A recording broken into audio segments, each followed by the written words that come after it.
What's up? It's Matt. We are back with one of our deep dive webinars with an expert from the restaurant biz. Today, we're talking founder to franchise, which I can relate to because part of our business the past year, I've had people saying, Matt, you ought to franchise it. You ought to franchise it. And I'm like, oh, I don't know. I don't know if I'm ready for it, but I want to find out today. We'll put the stress test to see if I'm correct that we sure as heck aren't ready for it. So Aicha, tell us who you are, tell us about your business and all that good stuff.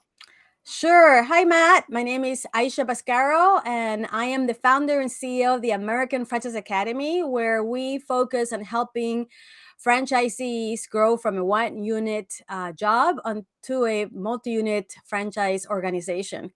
And so that's what we do every day. Every day.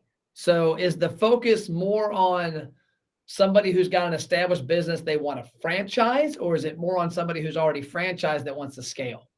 So right now we are focusing on people that already have a franchise and they want to scale into multi-unit, because it's not the same thing of having a one than having multiple. And so a lot of people, the franchisor does a really good job about helping you operate one unit. Yep. But once it comes to scaling, you basically are on your own. And so here comes the need to have systems and processes so that you can duplicate yourself the same way that the brand is able to duplicate the brand. Yeah. And so we focus on that right now. We have also entered into the district manager training. So if you are already a multi-unit franchisee with district managers, we train their district managers on a program. And soon enough, at some point in time, we're going to get into the franchisor training. So if you want to become a franchisor, we are going to be able to help you with that too. Yeah, and that's something that resonates with me from a standpoint of learning because, like I said, we've got a business, our America's Best Restaurants brand, where we travel the country and film restaurants and a micro TV show. And we've had that come up a lot. And I remember telling somebody the other day, I'm like, I haven't figured it out yet. Why would I want to replicate it? Because now I'm just going to replicate the problems. And I had another friend of mine who actually owns a franchise restaurant, and he went and bought two other from somebody that was struggling. And I remember having a conversation where I said, dude, that doesn't mean you make 3 times more money. It means that you just created a lot more headaches that I don't think you're ready for. So I'm curious to see your presentation. So if you'll share your screen, we can dig into this and that's a whole other conversation, about, when should you go multi-brand versus not, right? And a lot of people, they really do not understand what it takes to be successful. So I have a presentation for you, and I'm just going to let you know, to you and the audience watching this is the first time I'm sharing this information in this type of platform.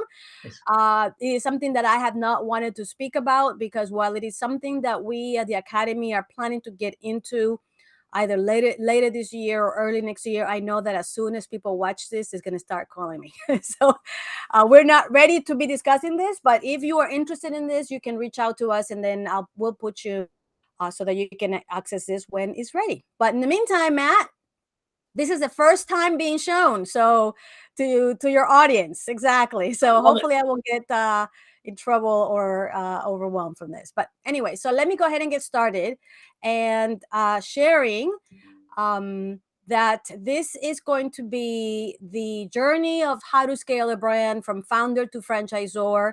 And I put in the restaurant, but really it applies to any industry. Okay. And so let's just talk a little bit about the franchise dream. And Matt, you spoke about it a little bit, right? Everybody sees all these brands growing to 300, 400. And Domino's Pizza just opened their not just, about a year ago or so ago, 17,000 unit. And so obviously people see that success, and, you see a lot of dollar signs in your eyes, and it is a lot more than what you think it is. And so that's what today's presentation is going to be all about.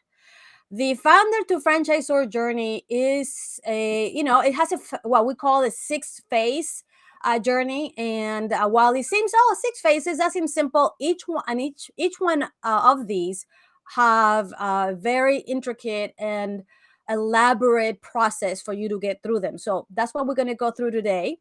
So let's talk about the brand development phase. This is when you first start. You are an excited entrepreneur wannabe, and you come up with an idea of a brand that you want to open as a business. You're not even thinking about franchising. You just want to be an independent business owner and own your financial and time. And so from there comes the brand development. And so what's the brand development? Basically is a product that you define in the restaurant industry. Of course, is the menu. You decide whether you want, Americana or Italian or Mexican or whatever, right? You have a product that you design and you believe people are going to want and love. And then you have a service process. Some of you decide that you're going to be a small little bar. Some of you decide you're going to be a fast casual. Some of you are going to be QSR with maybe a drive-through. Some of you want to have casual dining with, your 10, 12, 30 tables, right? So how you are going to service the customers, whether it's going to be the counter, the table, the drive-through, you create that process, that service process, right? And then, of course, along with that comes the image, the colors, the logo, the name, the tables, the floors, the walls, everything that's visual to the customer. And then the last but not least is the marketing. How are you going to present your brand to the world? What is the image that you want to, use out there, and what are the tools that you're going to use to promote your business? I think one thing or two about that, Mr. Matt. Yes, ma'am. So this is your brand. Your brand is the things that your customers see, right? Anything that they touch, they smell, they experience, they view, it is your brand. So, and one of the things that the way that people define brand is a promise of consistency. That means that no matter where you are, the way that they experience your product, your service, your image, and your marketing, it will be the same. The moment that they see a product, they know that's you. If they see a marketing, that will know that's you. If there's something special about your service, they will know that's you. And of course, your image was you. So this is your brand development. You are an excited entrepreneur. You created this and you open your first business, right? And so then comes your brand and business systems, because unless you had a prior experience on business management, or you even, well, I won't even say school, because I'm going to tell you, sad to say, that even if you go to a business school, they are giving you a lot of theory in general terms. They do not give you a lot of practical, tactical actions on how to run a small business. It just doesn't exist. So, and that's a reality. So here comes the most important term that anybody that wants to become a franchisor needs to understand. You have to create systems to be able to duplicate yourself in any way. And what those are a set of processes and procedures to achieve a predictable result. And it's not just something that should be in your head. It's something that needs to be documented in some way or fashion. SOP, baby. I remember about 6, 7 years ago, a friend of mine called and we're talking, and he's like, what if, because I have a key player in my team, Ashley, what if Ashley quits tomorrow? I'm like, what do you mean? Well, what if she quits? Like, can you systematically put somebody in her chair and have the job done without any hiccups? I'm like, I don't know. He's like, do you have an SOP? I'm like, it's an SOP. He's like, standard operating. That, what does her job entail? And ironically, about a half hour later, she calls me out of the blue. And I'm like, oh my gosh, she's quitting.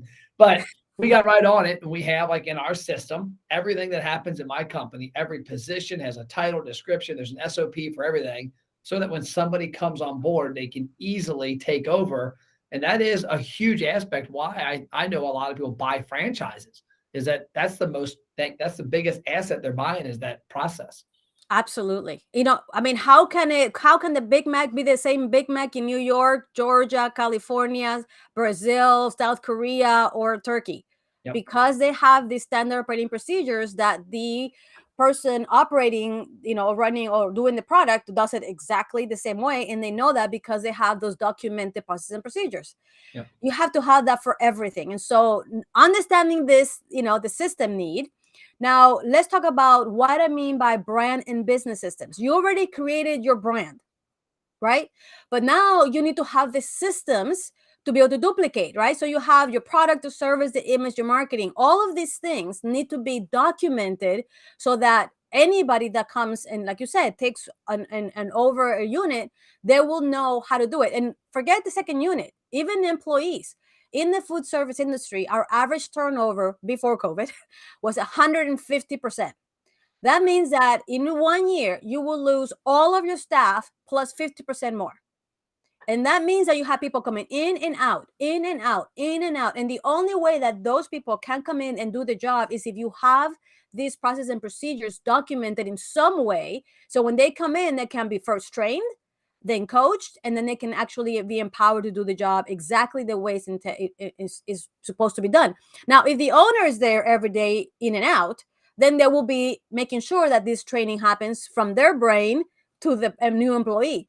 But if you want to go into other stores and duplicate yourself, it has to be in paper somewhere. I would actually suggest that even if you have one, you should still have it documented, because otherwise you find yourself training all the time. Yep. Right? And asking questions. So you had to create those systems. Again, they had to be defined, they had to be clear, they had to be documented, and in a way that the people can actually duplicate it. Then that's the brand systems. That's only part of it. The other half is the business systems. You need to be able to manage the business. The way that I see it is brand brings you the revenue. If you have a great brand, product, service, image, marketing, that brings you the revenue. Your business systems bring you the profit, because you have lots of franchisees fail. Why? Yeah. Because they don't have the other part. They have a great brand. Subway's closed. Domino's Pizza closed. Popeye's closed. Dairy Queen closes. Why?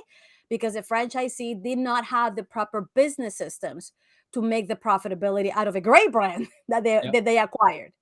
I was talking to a friend of mine and a client who was big in the Subway system a long time ago. And he's like, Matt, it was actually pretty darn easy when we grew from a couple of Subways to, I think he had like 80 or 100 at one point. I said, what do you mean? He said, I could look and see which Subways were run incorrectly. And I knew from knowing the business that those people weren't making money. They thought they were going to come in, turn key, open the door, and it happens. So I would go in, I would buy their system. I would actually train the employees. I would actually follow the SOPs that corporate gave us on how to make the product the same way the other 50 Subways around us make it. And then we would market the business to consumers under new management. We would actually tell them our story, and people came in and had a good experience. He's like, literally, the reason like in his business, he's like, Matt, our system, the way I needed it was an extra 1,000 in net profit a week. If it made an extra 1,000 on top of what it was already making, and if that owner was there before, would have had that extra 50 grand in his pocket, he would have been a lot happier. The reason they didn't have it was the business side of it, is they weren't training their team correctly. They weren't managing their costs correctly. And then they went out and bought 2 or 3 other Subways and realized, oh, now I have 3 times less money. Yeah, exactly. So the business systems, the way we describe them is team is how to hire, retain, and inspire the best people. In income is how to make sure that that money that coming in is actually makes it to the bank. Is a custody of cash, as well as here comes the marketing, local store marketing. And I'm going to tell you in terms of a franchisor. A franchisor provides the brand, but even though they provide marketing, they actually provide regional and national marketing. They're not going to come to your neighborhood and knock on people's doors, hey, come and to the local, Dairy Queen. You have to do your local store marketing to attract your community. And so that's part of the income. Mm-hmm. That's one of the toughest parts I see out there too. And this isn't a knock on franchises, because there's a lot of great ones. I would honestly say 8 of the 10 franchises that I've dealt with, because we help restaurants nationwide, mm-hmm. They don't have the people that are in the corporate office have never done the local store marketing. It's somebody that's 25, came out of college a couple of years ago, knows how to do Facebook and email and text. That restaurant owner needs some training on, okay, how do you do this? How do you sponsor high school sports? How do you go out and do community events? How do you do catering sales? I mean, there's a lot to that. That's a big key component, is local store marketing, that I feel that I know is done at a very low level nationwide. Yeah, no, absolutely. And that's because the brands focus on regional and national marketing. And if they're young brands, or what I call startups or emerging ones, they're really only focusing on brand awareness, not really, sales building, because that's what they need to do, right? They need to, grow the brand. And so, yeah, that's why the local store marketing even in the franchise world, by the way, their responsibility falls on the franchisee. And so the franchisee has to hire the team. They have to manage their revenue and the cash. They have to do the local store marketing. And then under the P of profit, they actually need to control their costs. They need to know what the ideal costs are, their targets. They need to know the actuals, the variances, where they're losing it, all of that business, management. And then of course, they need to know how to read profit and loss statements and balance sheets and understand what that means and how to make smarter decisions. The franchisor does not do that. And then scaling, that's if you want to become a multi-unit, obviously.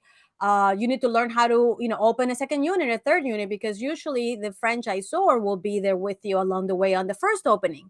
Then there might be a little bit on the second one, but by the time you're on the third plus, you're on your own. And if you have not created your scaling systems, then that's going to be a challenge, and which is why a lot of franchisees that start with one and start growing find themselves really challenged because they did not create those systems, and now they're stuck. And so a lot of people end up stuck in 3-4 units thinking, well, how can I get to 50? How come that guy's 50 and not, how do I get there? So so this is kind of what you have to do. So once you as a founder, you have created your brand that you love.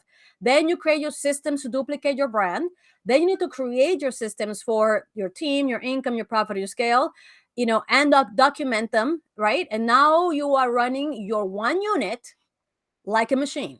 It has to be able, you have to create the systems in a way that it runs without you. And if you're not done there, you can't even go to the next step. Yeah, it's like me and my business. You don't know this, but I was probably gone 150 days last year from the day-to-day of my business. Nothing happened wrong because I'm not in the daily. I'm the CEO and I've got other things on, but our business runs without me because my team does it all. But one thing I want to hit on there is the profit. This is something I heard a lot in June, July, August, and fourth quarter of 2020, was that a lot of the restaurants we deal with were not accustomed. They didn't think about the cost of all these to-go utensils. Oh, You get wow. restaurants that were accustomed to washing forks and washing plates, and you don't think about how much 1,000 sporks and napkin combos going out the door are. Yep. And I had one restaurant, I was like, Matt, you would have never thought, but it was literally, it might not seem like a huge thing. It was $800 a month that we weren't accounting for. Oh, And when wow. you get 4 or 5 stores that, you've got to turn around and raise your prices pretty quick because you can really get out of control. Absolutely. Absolutely. Yeah. And I have so much to say about that, but let's not get derailed. Let's get back on this one. Yep. Okay. All right. So then the next phase is now we're entering the third phase, which is successful growth. Okay. If you want to become a franchisor, you have to prove that you can grow successfully and duplicate your brand and your business systems with a high level of consistency and excellence. To do that, you need to be able to know how to manage it, right? You have to have an administrative office. And at the beginning, it's going to be an administrative office of one. You are going to end up doing payroll, accounting, data entry, dashboards, hiring, staff, everything. But all of those jobs, right? Marketing, everything, all those jobs eventually will be subdivided. But at the very beginning, you have to do it. And as you're growing, you need to understand, when do you bring external team members, right? Like external accountants, external, marketing, external whatever, right? To support you in that growth, because you can't do it all. And at what point do you bring them in-house, right? And it has to be done in phases, because otherwise all the money you're bringing in one unit and 2 units is going to just go out to pay for your office overheads, what we call it, right? Something I did that helped me out, and this is like a little hack in business, and I'm just lucky with, I was given advice, is when we started our company, it was just me for a couple of years, and then it was me and Ashley for 7 years. Now there's 50 plus. But early on, I started email addresses, support at, sales at, finance at, receivables, payables. It all went to Matt Plapp. Right. But I was doing it knowing that had to come off my plate. And I didn't want to have a billion emails coming to me for everything. And that was probably one of the best pieces of advice I got from somebody. I remember him saying, do this.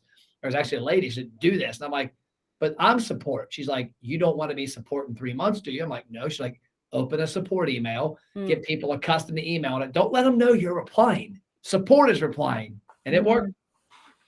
Yeah, very, very good. So that's very important. A lot of people don't even know how to do this right. I mean, you have to be able to have the mind to be able to understand this and then know when to delegate and when to bring him in-house and external, etc. Then you need to have a successful process for unit growth. Like literally, what is the step by step to open a unit? Something that you need to start from the very first one that you do, and then the second one you test that, checklist the process, and then make it better, and then make it better, and then make it better, because then eventually this has to become, a machine, right? Once it's like something that, okay, we're gonna have a new opening.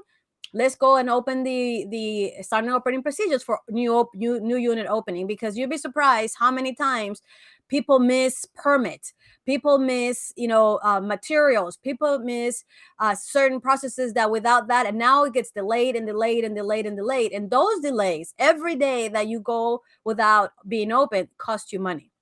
Yep. And so that is something, and if you want to be a franchisor with multiple units, you need to be able to have this, right? And then the last one is, once you have multi-unit, you need to know how to supervise those multi-units. And it cannot be you, because you are, as a business owner, you need to be able to manage the business. And again, you need to create a process, an organization that runs without you. You're there to oversee it, but eventually, for you to become a franchisor, it has to be able to run without you. So you need to have your overhead, your administrative staff. You need to understand how to properly systematically open your units, and how to supervise your unit so that they can have an excellent execution of your business and management systems. Make sense? Love it. That is even before you even become a franchisor. Yeah. All these three phases is before you can even think about franchising, right? You have to have a proven brand. Yeah. A proven brand that has a great brand that works, that people want to pay you money for, that can be duplicated through the systems, and it has proven to be successful through growth in ideally different locations, different demographics, different spaces, using your prototype, of course. Now we start thinking about, should I become a franchisor? Right? Yeah, let's talk about that real quick, because I was exposed to that myself with two brands I won't mention, but we work with a lot of brands, and this one brand, I don't know how they became a franchise, because the corporate office, one, didn't own any stores, which I was kind of weird, because I could see how they didn't operate right. But I would talk to their franchises on a weekly basis that would reach out to us, and it was like they forgot most of what you just talked about. And I'm thinking, man, you just sold somebody a bad bill of goods. Like, this person just put $250,000 in cash in, $1.5 million to $2 million on loans. This is their life, and they're not there. This really hit me hard, because the Wileys own a brand called Hothead Burritos, which is the opposite. I've seen how they roll things out. They've got their stuff together. And so when I looked at those two, I had a company reach out to me and said, man, we want to franchise your America's Best Restaurants brand, what you're doing. And I said, I'll talk to you when I'm confident it is 100% scalable. When I can go to somebody without any doubts and say, this is how you do it, this is what will happen, and this is how you repeat it. I said, because we're not there. It's been 1.5 years, 2 years. We're still not. And I don't want to be looking back on, have it on my conscience that somebody jumped in on the ride with me and didn't get what they paid for. And that's a big thing. Yeah, and you have exactly right. I mean, how many people have worked so hard all their lives, and then here they're taking their savings into the trust of a brand, so that they can own their time and their and their freedom, and then just find themselves that they're in a pickle. Yeah, it's really sad. Which is why we're eventually going to get into this arena, just to be able to provide this guidance, so that if anybody's already here, we can help them get back and build these three phrases the right way, so that they can properly do the rest. But yeah, you're right. Yeah. Anyways, exactly. It's really sad. All right. So now that we're ready to become a franchisor, and we researched and decided this is what we want to do, the first thing that you got to do is the legal process. Now, I'm going to tell you, I am not a legal expert. I am not a lawyer, and I am not going to give anybody legal advice, but I will tell you and share, in big buckets, what this legal process looks like. Obviously, you need to have a business entity. there are lots of laws that oversee the franchising process. So you need to have a franchise disclosure document that is an enormous, complicated document that somebody has to create. You need to have specific state and federal filings for you to be able to comply with the law. You need to have a franchise registration process. You need to have registration of your trademarks and service marks so you can protect your brand and all of your marks. You need to create a franchise agreement that helps protect your business as well as the franchisees' benefits, right? And then you need to have a default determination process, because even though you're starting, you have to think that at some point in time, somebody's going to mess up with your brand and you got to be prepared for it. If you wait until that happens, you're already way behind. And then, of course, after doing all of these things, you need to have an annual legal renewals of many of these legal situations, right? And again, I'm not going to go into a lot of detail into this legal process because this is not my expertise. This is somebody that a professional franchise lawyer would help you with and support you throughout it. And there's plenty of organizations that do that today. But I mean, it's a lot.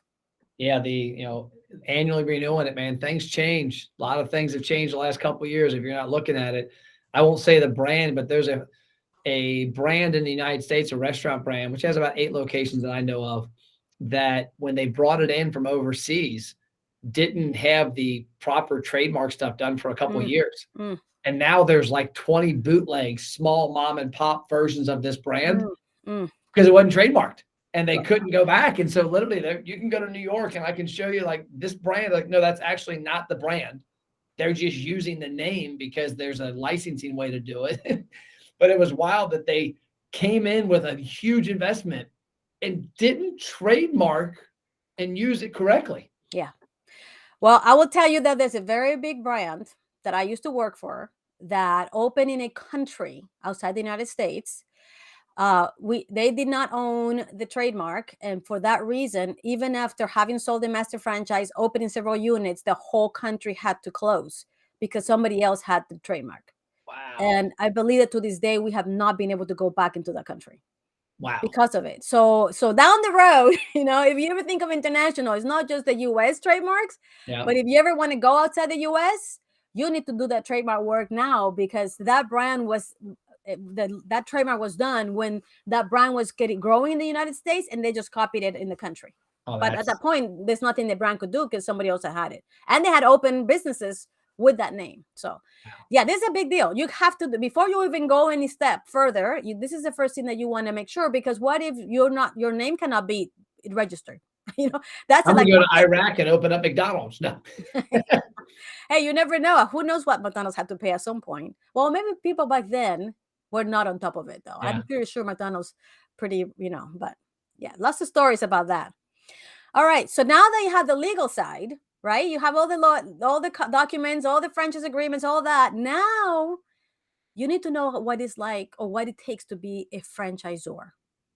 That was just the legal part. A document, an agreement, a FDD, or it doesn't make you a franchisor. Well, it makes it to you legal in paper, but until you sell your first franchise and you're actually operating, you're not a franchisor. So here are what the franchisor systems, what you have to successfully run a franchise organization. And so here goes. First of all, there are going to be 4 overall systems that you have to have. First one, you have to have systems to protect the brand. And what I mean by that is that you need to have clear standard and operating procedures documented. That is the famous, operations manual that all the brands have to create. Yep. And this is the manual that you create that is attached to your franchise agreement that says that this is the standard that you must follow to be able to continue to have the rights for my brand. Yep. And if at any point in time you do not follow this, then you're going to go into the default process, where at which point, if you don't correct the default, you will lose the rights to have my brand. If you don't have that operations manual that is done properly with all the standards that are included in your brand, you are opening yourself for your brand being corrupted, right? And so you have to protect your brand by having a clear standards manuals. Then you have to have an audit system, a way for your employee, the corporate franchisor employee, to be able to go into your units and audit the brand, the units around wherever you have them, to make sure that they are following those standards. Because if you don't go and see them, how would you know? Yep. So you have to be able to audit those units to make sure. Now, I want you to start thinking, how much is it going to cost you to do this, to create the systems and processes and to maintain them? Okay. So start adding up the money. So I said manuals, and believe me, creation of manuals is not an inexpensive challenge, and it requires time and money and thought. Then you have to have an audit system, the people and the process to audit those units that are out wherever they are. Not only the person's cost, but also if there's travel included. Like now you're talking about travel, vehicle, gas, food, whoever, right? Hotels maybe. And then you need to this is still just protecting your brand. And then within this, you need to be able to have very good, clear, protected relationships with your suppliers. Yep. And your distribution line. I mean, we all heard all the supply chain issues we're having right now. The Yep. franchisor has to create solid relationships with these suppliers so that their units, wherever they may be, are having and receiving the products that their brand needs to be able to have the revenue, to be able to have the brand and the profit so that the franchisee can make money. So just these things. What do you think, Matt? A friend of mine was actually his title was franchise brand development, and his entire thing was protecting the brand. And he would fly the country. I think they had 280 stores, and he would travel. And he's like, Matt, you wouldn't believe the stories. I'm like, well, what do you mean? What's the big deal? He's like, we had a vendor the other day in an airport in California that switched from Pepsi to Coke. And I got a complaint on our website because we have a brand that people get in a lot of airports, and they want their Mountain Dew with their sandwich and their fries. And it comes across, it gets forwarded to me. Somebody had applied on the website and said, hey, I'm mad you guys switched to Coke. Like, we didn't switch to Coke, we do Pepsi. So I had to physically, because I can't just assume, I had to hop on a plane, go there, and then explain to the franchise, like, one, you can't switch. This is a national contract. It's there. And he's like, then he also, same thing you mentioned, they have a unique bread. And they had a couple franchises up. I can save money on going this way. And like, no, this is the bread. And he's like, it's tough. Like, you wouldn't think people would change certain stuff. But man, they start getting creative. And if you don't know it, next thing you know, you got 20 or 30 stores that are rogue. Mm-hmm. And that you can go the wrong way really quick. Yeah. A brand that I'm going to go even bigger than that. A brand that I used to work for, we had units in South Korea. And at some point in time, when the consultant went over there to visit them and audit them, one of the things that they did, just out of thought, opened the yellow pages to find one particular location, just to realize that while we were supposed to have X number of units, he found that we had X 2 times. And the brand did not know that they had X 2 times number of units. And of course, paying royalties out of half of them, right? Wow. So yeah, the things that happen for two franchisors, if you don't have the proper systems to protect your brand, can destroy you. Yep. Okay. So let's go to the second franchisor, systems that you need to have to be successful. And that is, you need to support your franchisees. You have to have the system to support your franchisees. And how do you support your franchisees? Well, first of all, you need to have great training and communication processes. You have to have, because one thing is having an operations manual. Another one is to have a process to train the people that are going to duplicate your brand in a way that they can learn and actually apply those systems and processes. So the training process to be able to teach these people how to do it is critical. Communication between the brand and the franchisees is also critical, not only for any standards and procedures, but any new innovation or any supply chain challenges or communication. So, anything. Having that imagine the importance of that communication between franchisor and franchisee in the last 2 years, Matt. Yeah. If they did not have very good, proper, open, positive, healthy communication, they would struggle, if not fail. Oh, I know a brand that literally the day, I was like March 16th or 17th, 2020, they didn't have online ordering. It just wasn't a part of their process. They had been working on it, but within 24 hours, they had online ordering launched. But before they launched it, they had a website with training modules, had emergency webinars, and in like 3 days, launched it. And I remember him telling me, we not had the system set up to communicate that quickly and pull the trigger, it might have been a month or two and a lot of hiccups, and our franchise is losing 6 figures. Mm-hmm. Yeah, absolutely. It is really critical. And you know what? Part of that I feel very strongly is, having in that communication piece, having the collaboration between the franchisor and the franchisees for the making decisions that affect the brand. A lot of franchisors, they want to be dictators rather than collaborators, and that does not work. A lot of brands have gone down because of that.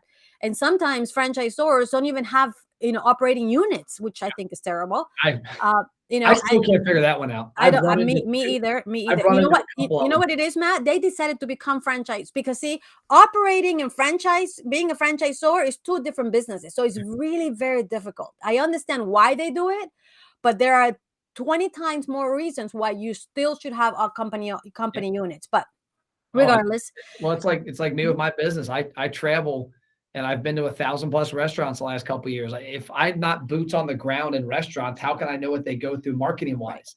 And right. like if you're a franchise, or how can you not have a location or 5 or 10 to see what you want to force people to do actually works Right. and it Right. affects your Oh, checkbook? absolutely. And how it affects your bottom line and your operations and your equipment and everything, everything. No, absolutely. So the next thing within supporting the franchisees, you need to have some sort of consultant role that can not only that will not only audit the franchisees, but also to help them out and guide them and share best practices. I mean, if you have a network of franchisees that are doing it, some of them are doing and excelling. Why not take those best practices and sharing with the other franchisees, so that everybody can be elevated? So that's very important. And the other way that the franchisor needs to support the franchisees is through technology. You just mentioned the fact that this particular franchisor was already working on this technology, and because of the circumstances, were able to probably roll it out sooner than they were planning to. However, what a difference it made. And that's part of the franchisor's role, is to be able to provide the technology that it is required to move forward, because as innovation happens, they need to have those things so that they can then support the franchisees in their success. And so that's what the things that is the systems the franchisors needs to have to be able to support their franchisees. Make sense? Love it. All right. The next one is you need to have systems to grow the business. And I separate this grow the business into 3 buckets also. So the first one is you have to have constant innovation.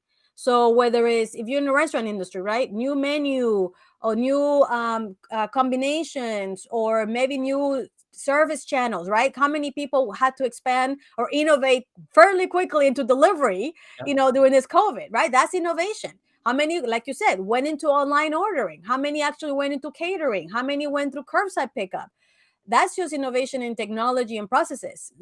So innovation is not just in product, but it's also service processes and technology and all that. So the franchisor, to be able to grow their business, they need to be able to have innovation so that their customers can find them in new and different ways.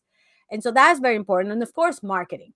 Grow your business. Here with marketing comes in, you have to have a clear annual marketing plan that it is informed by your history, so that you can be better and better and better at reaching out to your customers the way they need it and the way that they'll be attracted to you and your business. And the third way that you need to grow the business is development, and that means new units. So growing your business is not just about growing the number of units, but it is about innovating to attract more customers, marketing to get more new customers coming to your door, but also the way that you grow as a franchisor is those new units, and that's where the development part comes in. Very, very important, because after all, there's a certain number of units that you need to have to first reach your break even as a franchisor, and then to actually make it the whole thing worthwhile. And to penetrate a market. I see this a lot. I see franchisees that are on an island. There was one I talked to recently. He's the only location in Texas. All of them are East Coast. And I'm like, nope, that brand means nothing out there. There's a big brand here in Cincinnati that's a great pizza brand. In this region, everybody knows it. Everybody eats it. It's awesome. Well, they decided to open a franchise. This was like it was 7-8 years ago down in Tennessee. And they called me up and said, hey, Matt, I want to talk to you about you helping us with this franchise. I got talking to them. I said, what's it struggling with? Well, nobody knows our brand down there. We assumed maybe it would be easier. And what happened was this guy had committed to open 5 stores. Well, he didn't have the money to open a second. And so if he could have had the funds 2 and 3 years gotten to 5, then he would have had the marketing clout. He could have built brand equity. He could have advertised correctly. But the franchisor and the franchisee fail to get there. And I see it a lot. People see a franchise, they're like, oh my gosh, this is the next best thing. And they go 20 states away and open it, and it means nothing out there. Exactly. And let's not even talk about what the supply chain issues that causes when you have one unit so far away from the master. And now how do you get those specific special products all the way 5 states away? I mean, it's yeah. It's funny. That's a whole other, the growth strategy. I mean, and by the way, I'm giving you these buckets, and you can only imagine the amount of buckets that go inside. Yeah. But I didn't want to overwhelm. I did not want to overwhelm your audience. I just but at least it gives you a flavor for what this looks like. But each one of these is a whole tree underneath each of them. Yes. Mm-hmm. Oh, I talked to a franchisee in the one in Texas, that the product had to come from the distributor in Ohio. Mm-hmm. And the cost of that semi and the timing to get it from Ohio, because all the other stores were over here. Mm-hmm. Now that thing's got to get to Texas. It was a nightmare. I know a specific franchisee that end up having to close their unit because the cost of goods was so high that was not considered when they opened that. And it was just not doable. And they didn't have the revenue either because there was no brand recognition.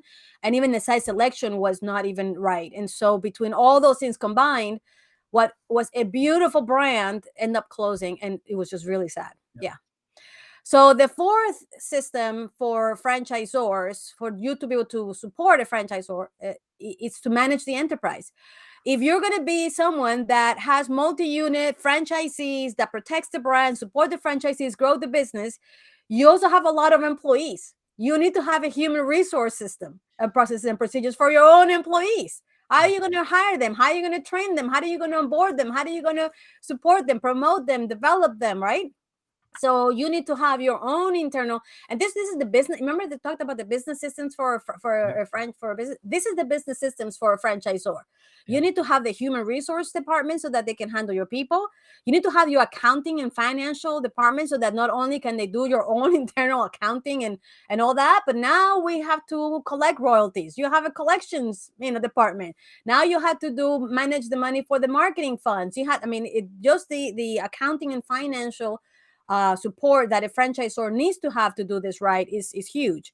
And then of course you saw the legal part, the legal department on a franchise organization, is protecting the brand, is protecting the business, and it is tremendous. Every new franchisee is a new franchise agreement, it's a new renewal thing, it's a new potential default system anyway. So and there are lawsuits. You can go and Google, brand or, say brand, whatever lawsuits, and you'll see how many times franchisors get sued, right? And so just under the manage the enterprise, the human resources, accounting and finances, and the legal side, that has nothing to do with franchises, right?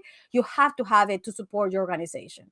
Yep. And so these are the systems that you need to, once you make a decision to become a franchisor and you have your eyes open, this is coming. Now you did all your legal side. Before you even start franchising, you need to know who's going to do all these things. How is it all going to be done? Because if you open and you have not already created standard operating procedures for each and every one of these systems of who's going to do it, how they're going to do it, and when they're going to do it, and if you try to go selling before you have this, all you're going to do is dig yourself a big hole. Yep. Yeah. So, which brings us to the last phase of the franchisor journey, right? Which is franchise sales. Now you can start selling, right? Now you can start selling your franchise. So what does that mean? Well, first of all, you need to have a sales funnel, because now you're no longer in the burger business. Now you are in the sales business. So that means that you need to figure out a way from where are these franchises going to come from, right? And so how are you going to define who is the right profile? And then go through the whole funnel so that they become eventually your franchisee. Then you need to be able to know exactly how you're going to select your candidates. What do you need to look for? How are you going to do the background checks? How are you going to interview them? What are you going to look for? All of this information, you have to define that, as you're selling, right? And then, of course, then you have to do a discovery day. Once you have all these amazing candidates that you think will be amazing, now you're going to do a discovery day, which means you're going to now present them your brand. You're going to open your doors, open your books, and tell them who your brand is. All the work that you have done to now is for this day, where you're going to start sharing who you are, what you sell, what's your product, what's your service, what's your image, what's your marketing, and what are they going to get for the money they're going to pay you, right? Yeah. And then you're going to train them. You got to train them on how to now duplicate your brand, right? Now they bought, then you have to train them on how to duplicate your brand. Once you've done that, I hope that in some way you're going to help them with the site selection. Yeah. So that, and while nothing is a sure thing, franchisees have no clue how to find it, how to negotiate it, and how to build it. And so you have to be there to support them on that process. And then, of course, for the opening, you got to help them on the opening on that unit, and franchisors usually, like I said, mentioned they help very, very hands-on in the first unit, a little less in the second unit. By the third unit, most of them are no longer there because they figure we've done it twice. You should be able to do it on your own now, right? And so franchisors should be able to, this is kind of, and of course, there's a lot more little buckets in between all of this. But in big buckets, this is kind of what you need to know of what the process is to start selling your franchise. And in here is like some people succeed and some people don't. Like if you're not able to sell, then you might have a great brand, but nobody's buying, right? If nobody knows who you are, then you're not a franchisor if you don't have franchisees. Yep. So that is the founder to franchisor journey. And while at the beginning it felt like it was, oh, that's so simple. As you can see, it really isn't. And really, you need to have your eyes wide open on this process before you even start. And so one of the things that I mentioned that I was going to share today was the next things, which is, first of all, what are the biggest benefits of franchising? Like truly, what are the benefits? Why should I get into franchising? And the biggest one, I think, for most people is that you get to grow your brand. But this, I'm going to tell you, it doesn't necessarily mean grow your profit. This is more of an ego thing. I had to tell you that if you want to become a franchisor, you really need to check yourself. Do I want to do this because I really, truly believe this will make me more money? Would it give me more freedom? Or is it just that I want to be able to say that I'm a franchisor and I have, 50 units? Like really, what's the reason? Now, franchising will allow you, if done right, to grow your brand into multiple units across a specific region. Yep. The next benefit that you have out of franchising is that you will get franchise fee revenue. Now, I want you to notice the asterisk in there, which I'm going to mention in a little bit. The next thing is that you're going to have royalty revenue. The main revenue source for franchisors is the royalties. Okay. And the royalties, if you don't know what that is exactly, it is that once you sell the right to duplicate your brand to a franchisee, they're going to give you a percentage of the sales for the length of time that they own the rights to have the brand. And here's where most of the revenue comes in. The other revenue that comes in is marketing fee revenue. Now, those two things that have an asterisk, while it is money that's coming in, it is not going to your pocket or to pay for your expenses. The franchise fee revenue, I'm telling you, if you look at how much the franchise fee is, it goes mostly fully to support the franchisee in the new store opening.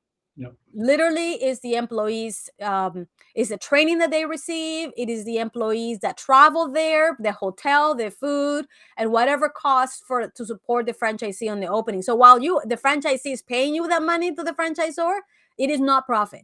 Neither is the marketing fee that they're charging. The marketing fee that they're charging is also a percentage of sales, but that money is actually going in, it should by law fully go to marketing expenses. So it's really not really a revenue. It's not a profit revenue source for the franchisor. Yeah, I was in we had a client in the restaurant business that had 3 franchises. And every year I would show up and we were paying $9,000 a month in a marketing fee revenue. And they couldn't show us where it went. And I knew I handled the marketing in this region. I knew what was being spent. Nothing was being spent. And I would bring it up every quarter at the annual meetings, or the quarterly meetings. And they would never answer. It was just always, you got this. And I was one of the only people in the room that I was just the marketing consultant that they brought. Everybody else was an employee or a franchise. And when they got bought out, they eventually got bought out by another brand. And that brand came out and stated, hey, we audited this. We looked back. This money was going to the owners. It wasn't being spent on advertising. It wasn't and we're like, well, no duh. Been saying this for 3 years. Yeah. It's really sad. And again, it's franchisor confusion. And by the way, by law, that's the way it's supposed to be. So really the only true income revenue that comes from franchising is from the royalty revenue. Yeah. That's it. Okay. So let me share a couple of stats. Oh, this is going to be ugly. Yeah. So first of all, every year on average, there are about 300 new franchisors that file to become franchisors in the United States, which is awesome, right? 300 new franchisors every year. Yeah. On average. And this has been true for the past 10 years. Right. However, you have to know that as a franchisor, it takes 40 to 100 units to achieve royalty self-sufficiency.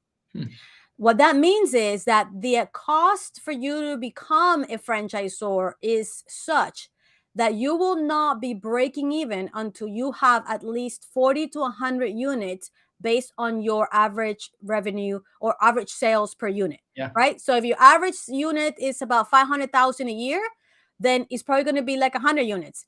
If your average unit, average unit sales is about 1 million, then it will take 50 units.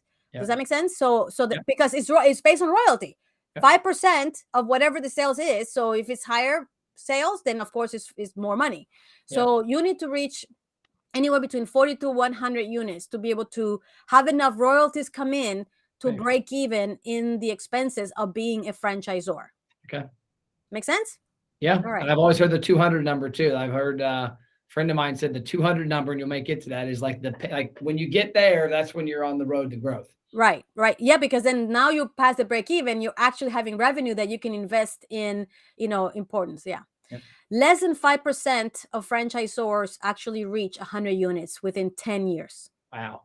Less than 5% of franchisors reach 100 units within 10 years, which means that the other 95 do not reach self-sufficiency. Wow. Because of everything I just shared with you, right? If you don't have all those things, you don't have the revenue coming in to support it. Yeah. You can't. Exactly. Wow. There are 300 franchisors that fail every year. Wow. So about 300 new every year and about 300 close every year. What's the lifespan of start to failure? That's a good question. But if you see that less than 5% reach 100 units within 10 years. That's what I was thinking. It's got to be probably, I would think, 7 to 10 years. That means that, if you don't reach it, let's put it this way. It depends how much money you have and how long you can last, because that's what it is, right? Yeah. And so that there are 750,000 franchise units in the United States since 2007.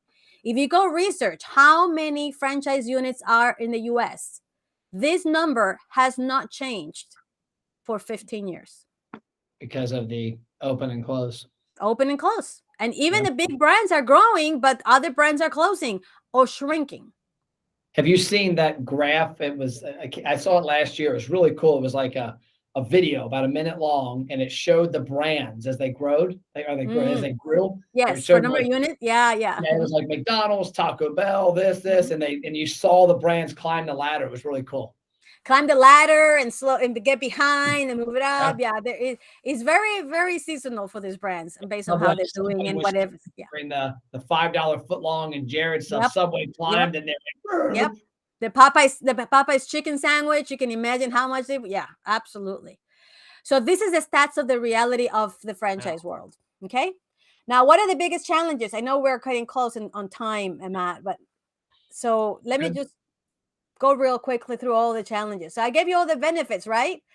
The initial expenses to become a franchisor is $150,000, but really it takes about $1 million to $2 million to reach royalties of self-sufficiency. So you need to have at least $1 million to $2 million, depending on your brand, to get to that 40 to 100 units, to have enough money to support you until the time that you get there. Okay. So if you don't have $1 to $2 million in the bank, do you really want to try to become a franchisor? Yeah, you're just going to lose your $1 million. Yeah, all the challenges. How are you going to find the right franchisees? It's a big challenge because you're only solving half of the problem. If your brand is a proven brand, you're only solving half the problem. They're not going to make profit if they do not have the systems to make the profitability, and then they will eventually fail and close. You don't want your brand closing units because it looks bad on you. Nobody's going to say it's the franchisee's fault. Everybody says it's the franchisor's fault, right? Another challenge is you're giving your brand to someone else. You no longer have control, and you do not have direct control over the management of it. You have control over the brand, the product, service, image, but not how they manage it. So you're going to have to pray and hope that they are actually doing a good job on that, because, by the way, due to joint liability law, you cannot get into their people business, their finance business. You can't get into that. And then, of course, you will have to departure yourself from operating your business to now sales. Two completely different work jobs. Yeah. Right? And then another limitation, the founder capability. What are your capabilities? Do you have the knowledge, skills, abilities to go from one unit to a franchise organization? Right? These are capabilities that you have to either develop or have them somehow, right? And then, do you know how to lead an organization and create a brand culture that's sustainable? And then another one that is a big one is brand awareness. People don't know who Pepe's Tacos are in New York. They just don't know who they are. And you had to spend that kind of money, that 1.2 million, right, to try to figure out people to get to know. So these are just some of the biggest ones. There are tons of other challenges for a franchisor. And that last one is so understated. Like I'm in Cincinnati, Gold Star Chili, Grater's Ice Cream, Skyline, La Roses. There's all these brands that mean a lot if you've been here for 30 years. When I go to Texas, when I go to California, when I go to Florida, I don't mean anything. And just because you're from Cincinnati and you grew up with it, and you're going to go open 5 locations there. I mean, it's a whole other world. And that's the one thing I've seen with brands, and not to go down a whole pipeline of this, is the ones I've seen that have really excelled at this have mushroomed. They just swirl out from their market. They keep swirling. That is the way to do it. That is absolutely the way to do it. I mean, look at Chick-fil-A. Look at Chick-fil-A. They're only now expanding into national, but they have been a regional brand for a long time. But they have done such a great job that they're now known far and wide. And because of that, it gives them permission to open a far and wide successfully. But for decades, they were a regional brand, right? Yep. For sure. All right. So the last thing I want to share with you guys is, and ladies probably, right, is who should become a franchisor. And this is very, very important. First of all, someone that fully understands, that has a full understanding of the franchising model and process. Before you even consider, before you say, I want to become a franchisor, you got to understand what that means. Yeah. Because unless you know what that means, you cannot know that that's what you want. Second, you need to have enough capital to reach self-sufficiency. You have to have that money, because otherwise you're going to fail and you're going to have a lot of stress and problems and challenges. Your life's going to change, and who knows, maybe even get ruined because of some ambition, a dream that you didn't even know what it would take. It's like breaking ground on a house without the money to pay the contractors. Exactly. And then you end up just with the structure, and that's it. Exactly. Yep. Then you have to be able to be open to and capable of personal development and growth. The founder of a franchise is the most important person for the success of that brand. If you are not able or willing to develop yourself into the leader that is required that you be to be successful as a franchisor, don't even go there. Don't even go there. And you need to be willing to give up control, because at some point in time, you're going to have to give your baby to somebody else, and you're going to be able to hope that they take care of it the way that you would. And not everybody will, but for you to become a franchisor, you have to be able to give control. And at the same time, you need to be willing to collaborate with the people that you're giving your baby to, because that collaboration is what's going to allow you to be successful. There have been many brands that they didn't bother to do this collaboration. And because of that, they made decisions that really hurt the organizations. There have been brands that have gone as big as 400 or 500 units that are now down to 50 because of that.